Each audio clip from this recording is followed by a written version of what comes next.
For starters, let's drop by 3 different places. The first one is a pizza restaurant in Florida. 2 men are sitting at a table, a father and his grown-up son. The older man takes a piece of paper out of his pocket and passes it on to the younger man.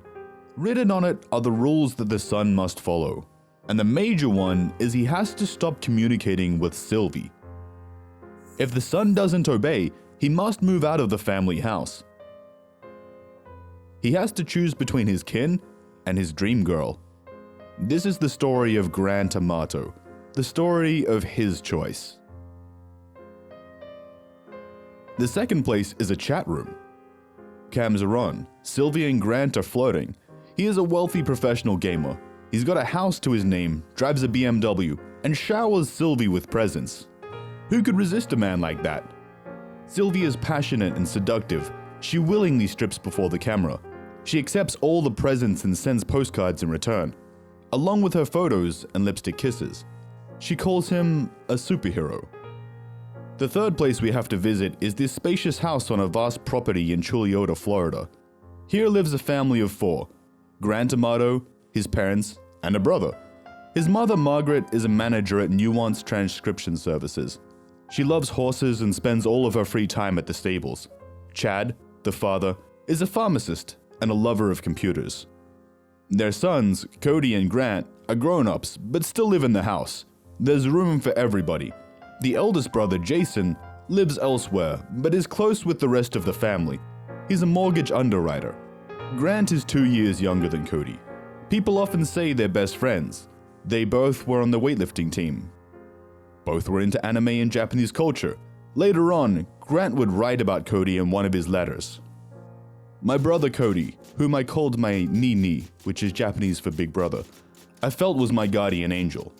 He never let any harm come upon me, and I did the same for him. They both decided on a career in medicine. Both finished nursing school and proceeded to anesthesiology. Grant failed to complete the course, while Cody graduated with flying colors. Both brothers worked at a local hospital, but it turned out Grant had special views on anesthetics. In June 2018, he was caught red-handed. He stole and administered potent sedatives to patients to help them relax. Apart from that, his colleagues noticed suicidal tendencies in Amato. And you wouldn't want a person like that to work at a hospital. Grant was fired and arrested on theft charges. His big brother Cody spent a hefty sum on legal counsel and fees. It's a possibility Grant was unhappy even before the incident, but after, the depression started to really eat him up. He became reclusive, lost a lot of weight, and looked pale. Grant spent most of his time behind closed doors. Gradually, he changed his habits altogether, sleeping by day, sitting in front of his computer at night. It was then that Chad, the father, noticed suspicious activity on his bank account. Someone took out a line of credit, and it sure wasn't Chad. Meanwhile, the grand theft charges against Grant were dropped. Thanks to the support of his tight-knit family, he could get a job again and travel. Cody and Grant dreamt of visiting Japan for ages. Now it was time to make this dream come true. In December, the brothers went on a trip financed solely by Cody. The family hoped Grant would cheer up a bit and start coming out of his shell. But things don't always work out as planned. The boys got back to the US. Chad was getting impatient. He expected that, after the trip, Grant would come to his senses and get his social life back on track. But his son was in no hurry. Chad was telling him over and over again to get it together and find a job. Finally, the insistence resulted in a fight, and Grant went to live with his aunt Donna. Once in her house in Apopka, about 42 miles west of Chulliota, he fell into his old habit of sleeping during the day and spending nights in front of the computer screen. In time, Auntie Donna checked her bank account and found out she was paying for access to a camgirl's website. Clearly not happy about this turn of events, Donna called Chad, and Chad broke down crying. He asked her not to press charges against Grant, while Cody promised to pay all the stolen money back. But where was all the money going? What made Grant stick to his screen and his nocturnal habits? Online, he communicates with Silvie, a seductive woman from Bulgaria. Just two lovers talking. Or so it may seem. For as soon as the cameras turn off, the two get back to their drastically different realities. Sylvie poses before her camera for another client, then counts the money she has earned. She's a webcam model.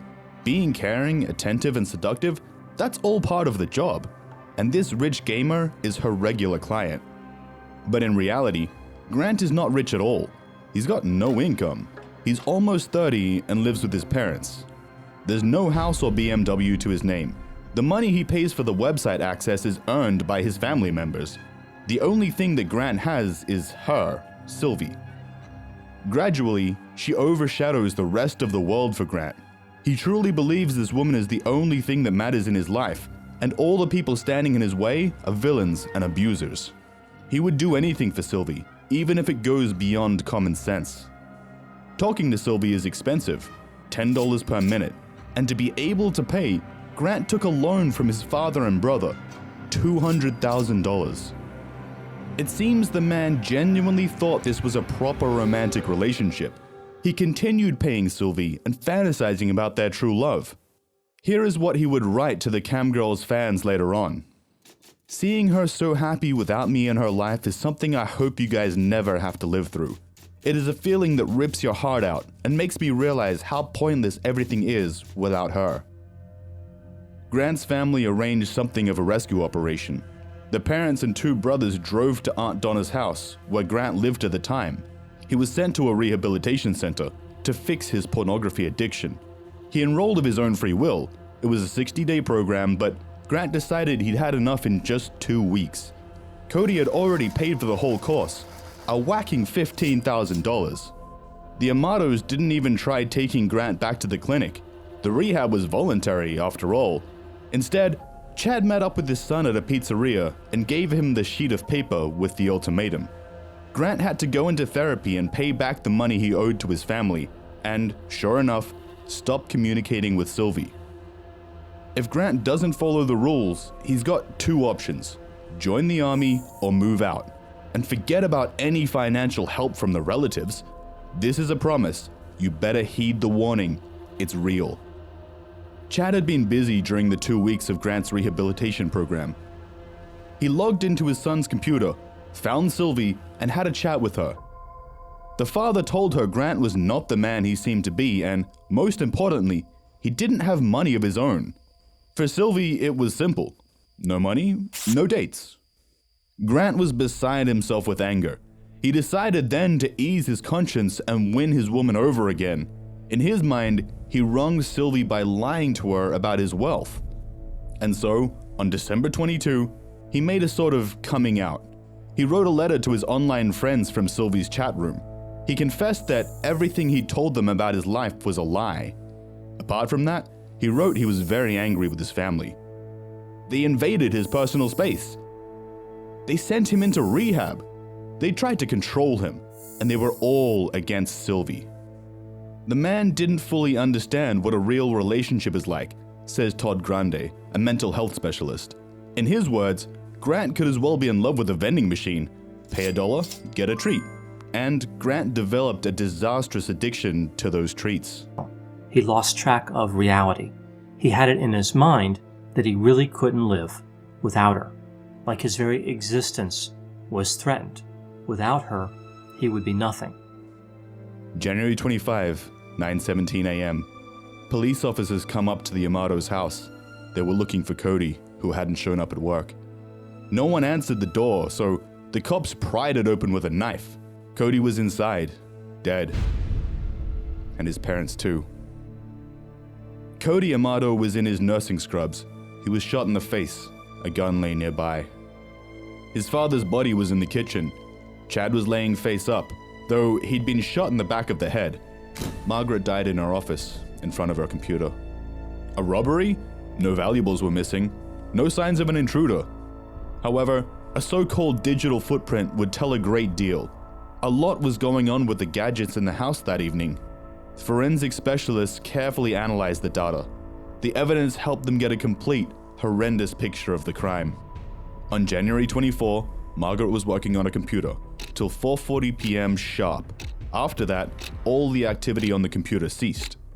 In 40 minutes, Chad made 67 steps from his car to the house. That's what a health app on his iPhone recorded. For about half an hour, there was no activity on the phone. Then someone unlocked it and changed the settings so the phone would stay unlocked. Cody left work at about 9 p.m. Soon after, the Amato's neighbor heard gunshots. At about 11:32 p.m., a flash drive full of Sylvie's photos and videos was inserted into Grant's computer. Next came Cody's phone. At 11:39 p.m., somebody connected it to Grant's computer and tried to wipe the data, but to no avail. The perpetrator didn't know the password. This is what the search history on Grant's computer shows. Around midnight, Chad's phone was used again. This time, the USAA banking application was accessed with Chad's fingerprint. Then, a transaction occurred. $600 to open Grant's Camgirl website account. The specialists say that one could absolutely use a deceased person's finger to unlock an iPhone. At first glance, it looked like Chad and Cody shot each other during a fight, but the evidence found at the crime scene proved otherwise. Chad was wearing his holster on the right hip. It was a cross-drawer one, so only a left-handed person would have it on the right side. Chad was right-handed. Besides, Chad and Cody's bodies were moved, and the pools of blood didn't correspond to the wounds. Bullets were found near the bodies, but they were not from the gun that killed them. It looked like the crime scene was staged to mislead the investigators. The next day, Grant Amato was found at a hotel in the neighboring Orange County. During the interview, he complained his parents had asked him to move out. Grant was still very angry with his father. With him, it was every single day. He'd come home from work and then he would just talk to me about the same exact thing over and over again. The interview lasted 3 hours, but Grant never even asked what happened to his family. Then, Jason, now Grant's only brother, came into the interrogation room. The man seemed sure it was Grant who committed the crime, but he hugged his brother anyway, the image that was spread across the internet. I will pray for you, brother, because I can't pray for mom, dad, and Cody anymore. Hundreds of people gathered at the funeral to pay their respects to Cody, Chad, and Margaret. Lots of kind words were said at the service. When the police found Grant, he had a passport on him. He probably planned to flee to Bulgaria, the country where the dream girl would be waiting for him. Instead, Grant Amato was sentenced to life behind bars, without Sylvie. He thought he had nothing except for her, but in reality, he used to have a family.